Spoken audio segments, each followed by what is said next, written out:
Hey everyone, welcome to the House of Fi. Super excited about sharing our June net worth update. If you saw our last update, we did it in the middle of June because it was our first net worth update. And so now we're in the middle of July. We're going to give you the full picture for June, and I'm excited to share the progress. So one of the reasons that we share these is because we think, number one, it's important for us to be transparent in our journey. But also because we want people to see what it takes for regular people who make regular incomes with regular debt and regular struggles to reach financial independence, to show you that it's possible. So stick around for about 6 seconds and we'll be right back.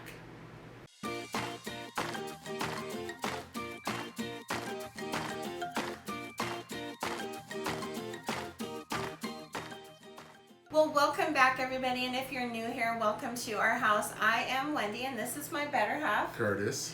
And together we are the House of Fi. We help moms and dads save more, spend less, and build wealth on the road to financial independence. So if you're new here, welcome, and we're glad that you're here. All right, real quick before we get started, don't forget to get your 2 free stocks from Robinhood. You'll get 2 free stocks and I'll get 2 free stocks. And we'll all have free stock. Woohoo! Oh my gosh. All right, guys. Well, let's dive in. Let's talk about these numbers for June. You'll see that there were some areas that we did really, really well. Like, we killed it. And then a couple areas where it's kind of meh. So let's dive in. So if you watched our first net worth update, which I'll link above, you know that when we started this journey 3.5 years ago, we were in $1 million worth of debt. And since then, we have been able to get rid of $650,000 of that debt. And so even though we started this journey about 3.5 years ago, we only started tracking in May of 2017. So what you'll see in the spreadsheets that we're getting ready to show you is our progress from May of 2017 to now. That's when I started tracking, and I think it's so important to track because this journey can be discouraging sometimes. Sometimes you will not feel like you're making a whole lot of progress. Sometimes it'll feel very long. You'll have setbacks, and it's really important to go back and look at your progress because sometimes you've done so much better than you feel, and it's just really good to celebrate those successes to keep you motivated to moving forward. And we promise you that if you keep doing these steps diligently, you will see progress. You will build wealth. And what happens is those little incremental changes build upon one another and compound, and it's almost like magic. But it's really just math.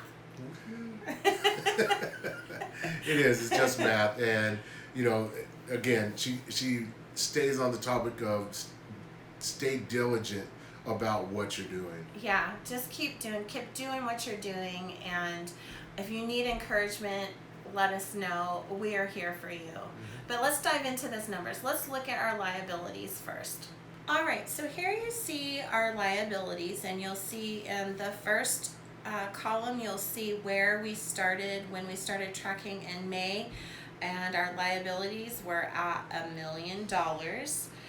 In the middle of June, they were at $450,000, 632, and that is after we sold our house and acquired our investment properties.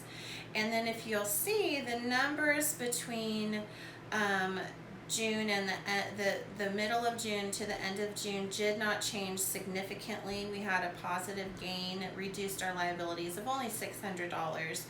Having our new liabilities at this. Now that is a big number, but let's take a look at what it is. So we've got the mortgage on our rental properties, which is only $72,000, and those are cash flowing positively, and our tenants are paying this mortgage for us.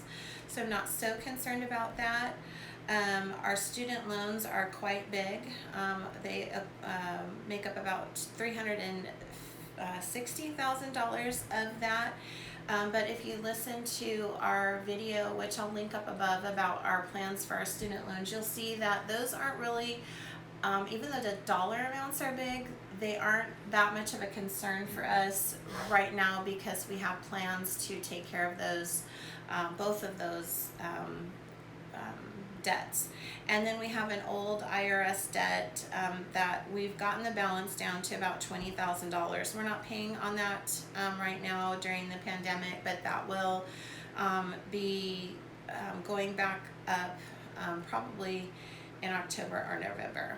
The two things that we track in determining our net worth are both our assets and our liabilities. Our liabilities, which we just went over, are of course the things that you owe to companies or entities or mortgages, credit cards, that sort of thing.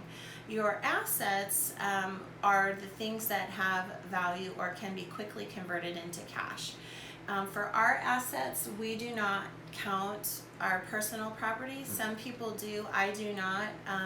Things like cars, jewelry, artwork, anything that has value and can be converted to cash. I just prefer not to track that. I prefer to only track the things that are actual money. I mean, in a pinch, we could sell a car, but I would rather like to know like what our liquid assets are. So in these slides, that is what you'll see.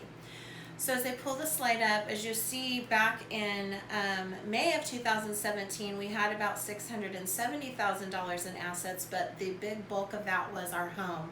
We had only $14,000 in Kurt's retirement, and that was from about a little less than, well, maybe a year or two of contributing to his retirement, very, very minimally.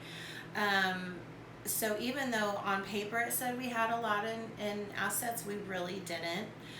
So as you see, in June, after we sold the house, our assets went down by quite a bit.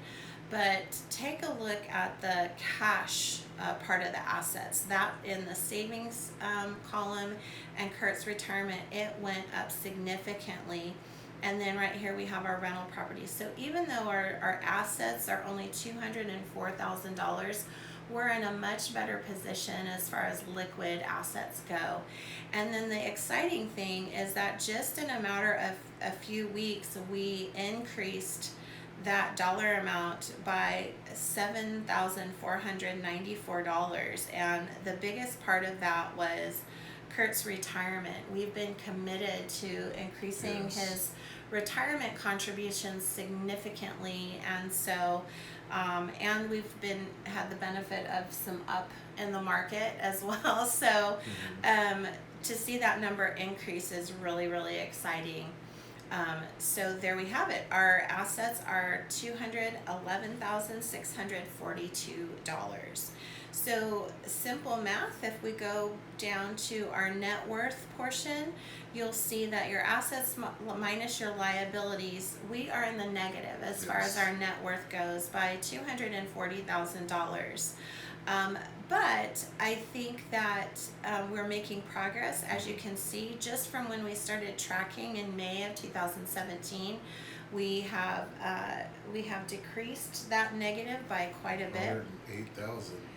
Right, $109,403 is the overall change that we've seen in our net worth since we're tracking, which I think that's pretty awesome. Yes. And even just in the last few weeks of June, we saw a decrease or an increase in that net worth and a decrease in the negative net worth of $8,094, which is really great progress for a short amount of time.